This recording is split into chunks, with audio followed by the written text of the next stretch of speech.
اللهم صل على سيدنا محمد وعلى آل سيدنا محمد كما صليت على إبراهيم وعلى آل إبراهيم في العالمين إنك حميد مجيد. أعوذ بالله من الشيطان الرجيم. بسم الله الرحمن الرحيم. وَإِذْ قُلْنَا لِلْمَلَائِكَةِ اسْجُدُوا لِآدَمَ فَسَجَدُوا إِلَّا إِبْلِيسَ قَالَ أَسْجُدُ لِمَنْ خَلَقْتَ طِينًا قَالَ أَرَأَيْتَكَ هَذَا الَّذِي كَرَّمْتَ عَلَيَّ لَئِنْ أَخَّرْتَنِي إِلَى يَوْمِ الْقِيَامَةِ لَأَحْتَنِكَنَّ ذُرِّيَّتَهُ إِلَّا قَلِيلًا. قال المؤلف والمفسر رحمه الله تعالى: أدام النفع بعلومه وعلومكم في الدارين آمين. إلى أن قال: يذكر تبارك وتعالى عداوة إبليس لعنه الله لآدم وذريته. ان آیات میں اللہ تبارک و تعالیٰ بیان فرماتے ہیں ابلیس کی عداوت حضرت آدم اور اس کی اولاد سے. وَأَنَّهَا عَدَاوَةٌ قَدِيمَةٌ مُنْذُ خَلَقَ آدم، اور یہ ابلیس کی دشمنی جو ہے اس وقت سے ہے، بہت پرانی، جب حضرت آدم کو اللہ نے پیدا فرمایا. فَإِنَّهُ تَعَالَى أَمَرَ الْمَلَائِكَةَ بِالسُّجُودِ لِآدَمَ وَسَجَدُوا كُلُّهُمْ. اللہ نے حکم فرمایا آدم علیہ السلام کے لیے ملائکہ کو کہ سجدہ کریں، سب نے سجدہ کیا الا ابلیس، مگر ابلیس نے انکار کیا. استکبر وابا ان یسجد له افتخارا علیہ واحتقارا له. ابلیس نے تکبر کیا، انکار کیا فخر کے طور پہ کہ میں کیوں سجدہ کروں، یہ حقیر ہے مجھ سے. قال اسجد لمن خلقت طینا کما قال فی الآیۃ الاخری انا خیر منہ خلقتنی من نار وخلقتہ من طین. اس نے تکبر کی بنا پہ کہا کہ میں اس سے زیادہ بہتر ہوں، آپ نے مجھے آگ سے پیدا کیا ہے اور آدم علیہ السلام کو آپ نے مٹی سے پیدا کیا ہے. وقال ایضا ارأیتک یقول للرب جرأة وکفرا والرب یعلم وینظر. دیکھیں وہ کتنی جرأت کر کے خدا کے سامنے کھڑے ہو کے انکار کر رہا ہے، لیکن یہ اللہ کا حلم ہے کہ مہلت دے رہے ہیں. قال أرأيتك هذا الذي كرمت علي. قال علي بن أبي طلحة عن ابن عباس يقول لأستولين على ذريتي إلا قليلا. میں آدم علیہ السلام کی ذریت پہ غالب آ جاؤں گا مگر تھوڑے ہیں جو مجھ سے بچ سکیں گے. وقال مجاہد أهتوين. وقال ابن زید لأضلنهم، میں ان سب کو گمراہ کروں گا. یہ تمام یعنی لفظ متقارب ہیں. والمعنى أرأيتك هذا الذي شرفته وعظمته علي. یہ جس کو آپ نے مجھ پر فضیلت دی ہے. لئن انذرتنی، اگر آپ نے مجھے مہلت دی، لأضلن ذريته إلا قليلا منهم، میں ان کی اولاد کو گمراہ کر دوں گا مگر تھوڑے لوگ ہیں جو میرے حملے سے بچ سکیں گے. تو ایک بات تو یہ بھی یاد رکھیں کہ سب سے پہلا گناہ جو ہے آسمانوں میں اور زمینوں میں، سب سے پہلا گناہ حسد ہے. اس لیے آدمی کو کبھی حسد نہیں کرنا چاہیے. ایک ہے غبطہ، ایک ہے حسد. یاد رکھو حسد کا معنی یہ ہوتا ہے کہ آدمی کسی کی جمال کو، دولت کو، عزت کو دیکھ کے کہے کہ اس کو نہ ملے اور مجھے ملے، یہ حسد ہے. ایک ہوتا ہے غبطہ کہ یا اللہ اس کو دیا ہے تو مجھے بھی عطا فرما. تو حسد حرام ہے. اور حسد کرنے والے جو ہیں نا، ہمیشہ یاد رکھیں وہ خود اپنے آپ کو جلاتے ہیں. اسی لیے محاورات عرب میں ہے کہ الحسود لا یسود، حسد کرنے والا کبھی سرفراز نہیں ہوتا. اسی لیے اللہ نے فرمایا کہ یہ کافر یہودی جو ہیں یہ سارے حسدن من عند انفسہم، ان کو حسد کہ اللہ نے نبوت جو ہے وہ ولد اسماعیل میں کیوں منتقل کر دی۔ تو سب سے پہلا گناہ جو آسمانوں میں ہوا وہ حسد ہے کہ ابلیس نے حسد کیا کہ مجھ کو آدم کو مجھ پر کیوں فوقیت عطا فرما دی، حالانکہ میں اس سے بہتر ہوں۔ اور زمین میں بھی سب سے پہلا گناہ جو ہے وہ حسد ہے کہ حسد قابیل علی حابیل، حضرت آدم کی اولاد میں سے قابیل نے اپنے بھائی پہ حسد کیا کہ میرے بھائی کو جو بیوی مل رہی ہے وہ خوبصورت ہے اور مجھے جو مل رہی ہے وہ خوبصورت نہیں ہے۔ اسی حسد میں مبتلا ہوا، آدم علیہ السلام نے سمجھایا لیکن بعد نہ آیا اور آخر حسد کے اعتبار پر اپنے بھائی کو قتل کر ڈالا۔ تو بہرحال زمین میں اور آسمانوں میں سب سے پہلا گناہ جو ہے وہ حسد ہے۔ اللہ تبارک و تعالی ہر مسلمان کو حسد سے محفوظ رکھے۔ یہ ایک ایسی بلا ہے کہ آدمی اسی حسد میں خود جل جل کے مر جاتے ہیں۔ اور دوسری بات یہ دیکھیں کہ ابلیس جو ہے نا، یعنی باوجود اس کے کہ اللہ کی نافرمانی کی ملعون بن گیا، مرجوم بن گیا، مطرود بن گیا، لیکن پھر بھی کہتے ہیں اللہ اگر مجھے آپ مہلت دے دے نا، مجھے اتنی زندگی دے دے اس وقت تک جب تک لوگ قبروں سے اٹھیں گے، یعنی پھر بھی مانگ اللہ سے رہا۔ اور یہ بھی جانتا ہے کہ اللہ جو ہے نا وہ حلیم ہیں، وہ حوصلے والے، حلم والے ہیں۔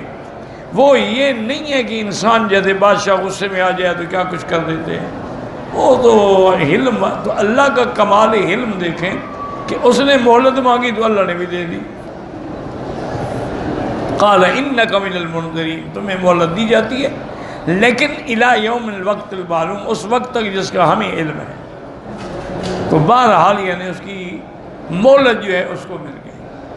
تیسرا مسئلہ ان آیات میں یہ ہے کہ ابلیس ہے، ملعون ہے، لیکن اس نے جب دعا مانگی تو کس سے مانگی؟ رب انذرنی، اے اللہ مجھے مہلت دے۔ یعنی ابلیس بھی خدا سے مانگتا ہے، اور جو خدا کو چھوڑ کے غیروں سے مانگتے ہیں پتہ نہیں وہ ابلیس سے بھی گئے گزرے ہیں۔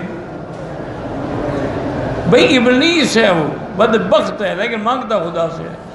اس کو پتہ ہے نا کہ خدا کے سوا کوئی نہیں دے سکتا۔ اور جو اللہ کو چھوڑ کے غیروں سے مانگتے ہیں، پیروں سے، فقیروں سے، بزرگوں سے، بتوں سے، جنوں سے، تو یہ ان کا خدا جانے۔ بہرحال یہی ہے کہ جب آدمی کفر کرتا ہے نا تو عقل پہ پردے پڑ جاتے ہیں۔ قال اذهب فمن تبعك منهم فإن جهنم جزاؤكم جزاء موفورا فاستفزز من استطعت منهم بصوتك وأجلب عليهم بخيلك ورجلك وشاركهم في الأموال والأولاد وعدهم وما يعدهم الشيطان إلا غرورا إن عبادي ليس لك عليهم سلطان وَكَفَى بِرَبِّكَ وَكِيلًا لَمَّا سَأَلَ إِبْلِيسَ النَّذْرَ قَالَ اللَّهُ لَهُ اذْهَبْ فَقَدْ أَنذَرْتُكَ كَمَا قَالَ فِي الْآيَةِ الْأُخْرَى قَالَ فَإِنَّكَ مِنَ الْمُنذَرِينَ إِلَى يَوْمِ الْوَقْتِ الْمَعْلُومِ۔ جب ابلیس نے اللہ سے مہلت مانگی، جاؤ میں نے تمہیں مہلت دی ہے، جیسے فرمایا فَإِنَّكَ مِنَ الْمُنذَرِينَ إِلَى يَوْمِ الْوَقْتِ الْمَعْلُومِ ثم عوده ومن اتبعه من ذریۃ آدم جہنم۔ اس کے بعد اللہ نے پھر اس کو ڈرایا بھی کہ یاد رکھو تم اور تمہاری ذریت اور تمہارے کہنے پہ چلنے والے ان سب کی سزا جو ہے بس جہنم ہوگی۔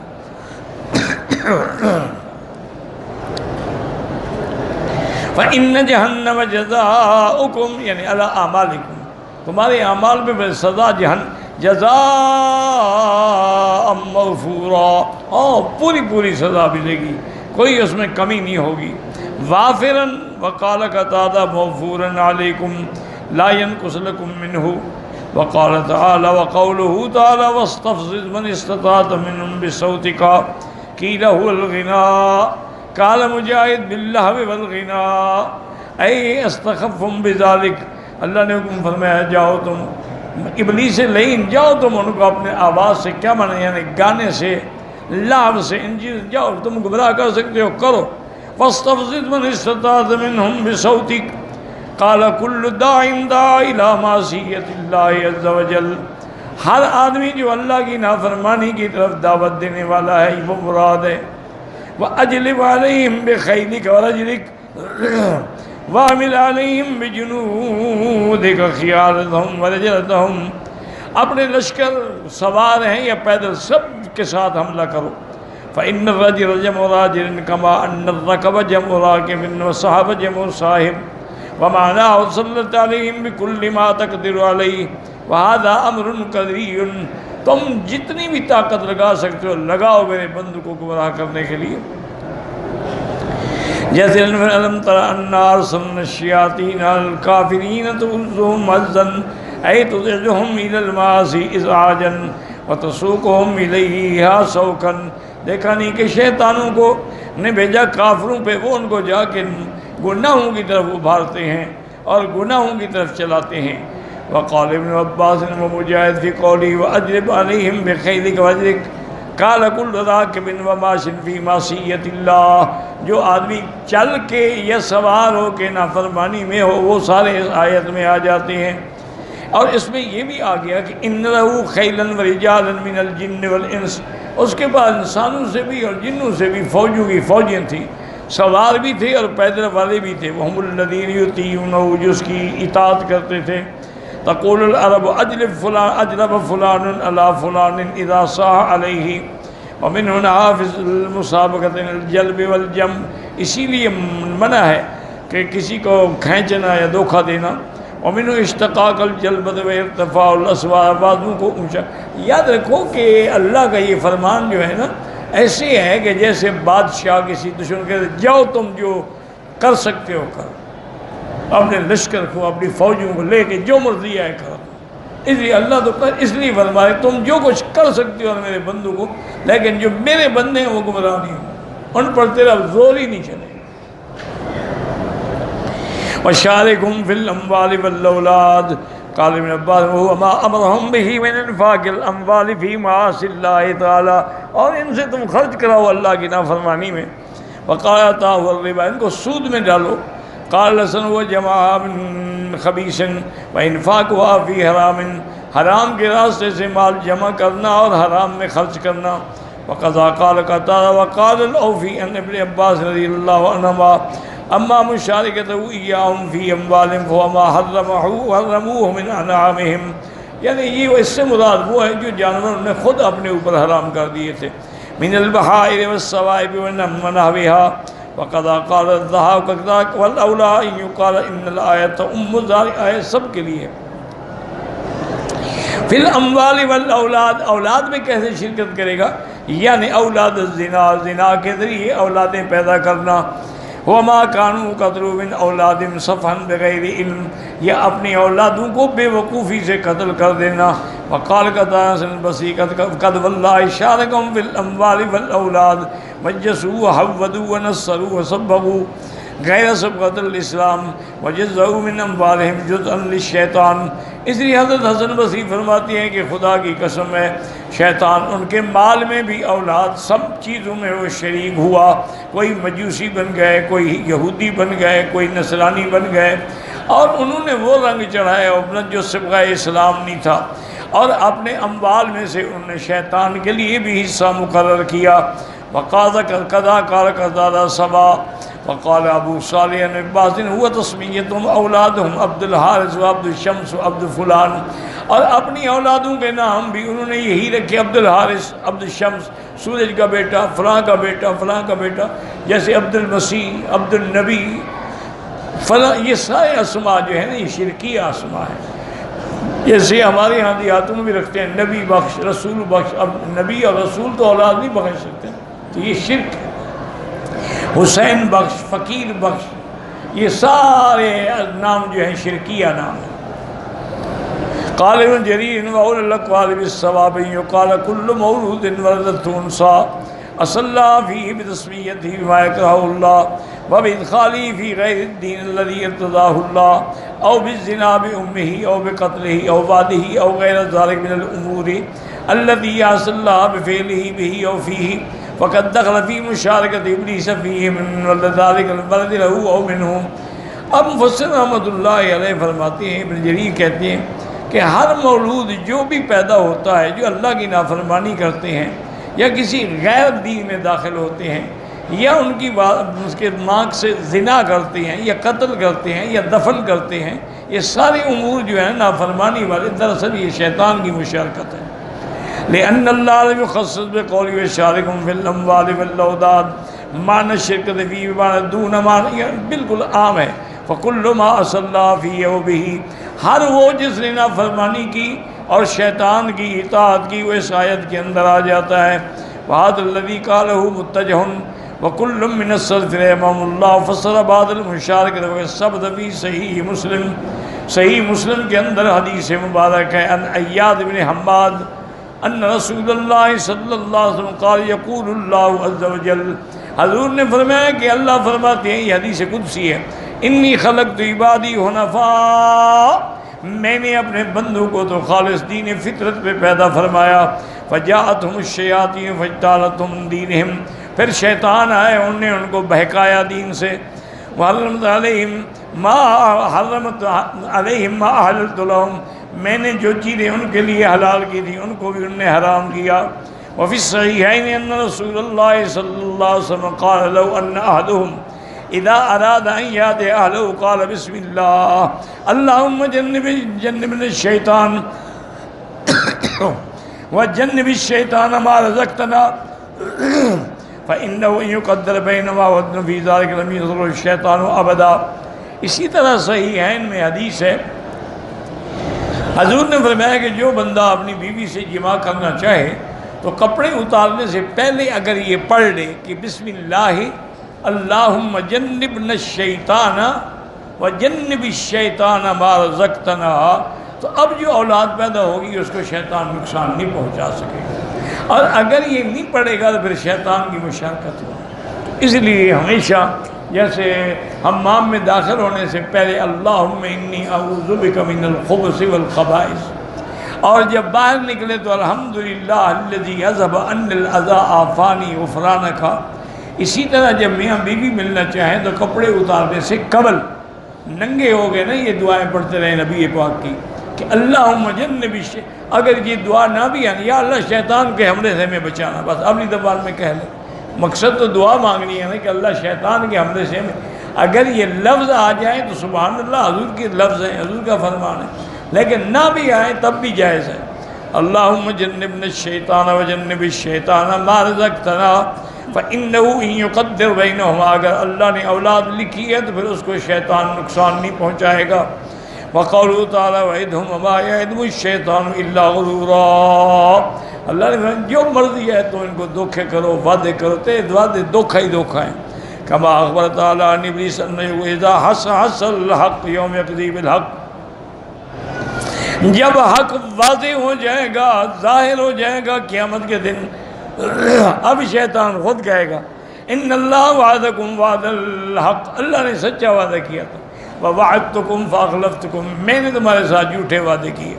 وقولوا ان عبادی لیس لک علیہم سلطان، اخبار بتعییدہ تعالی عبادہ المؤمنین وحفظہ ایاہم وحراستہ لہم من الشیطان الرجیم، اس میں اللہ خبر دیتے ہیں جو میرے بندے ہیں، میرے ماننے والے، میری اطاعت کرنے والے، میرے ذکر کرنے والے، ان پہ شیطان کا کوئی غلبہ نہیں ہوگا۔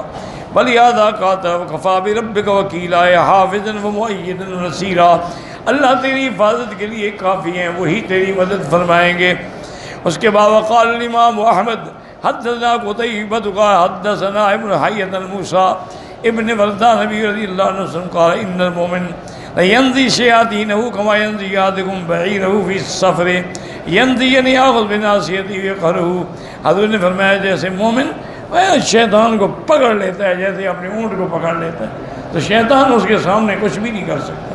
تو شیطان سے بچاؤ کا حل کیا ہے؟ علماء نے لکھا ہے کہ چونکہ شیطان ایسا دشمن ہے جو ہمیں نظر نہیں آتا، اور جو دشمن نظر نہ آئے نا وہ بڑا خطرناک ہے۔ اگر نظر آئے تو چلو مقابلہ کریں گے، لڑیں گے تو صحیح نا، ایک آدمی نظر ہی نہ آئے، وہ اوٹ میں کھڑا ہے، گزرے مارا اسے، کیا کرے گا؟ تو اس لیے اس شیطان کے حملے سے بچنے کے لیے آپ اس کی پناہ پکڑیں جو کسی کو نظر نہیں آتا۔ اس لیے کہیں اعوذ باللہ من الشیطان الرجیم۔ جیسے ہم شیطان کو نہیں دیکھ سکتے، شیطان بھی تو خدا کو نہیں دیکھ سکتا، تو جب ہم اس کی پناہ میں آ جائیں گے تو پھر شیطان ہمارا کچھ بھی نہیں بگاڑ سکتا۔ واللہ اعلم۔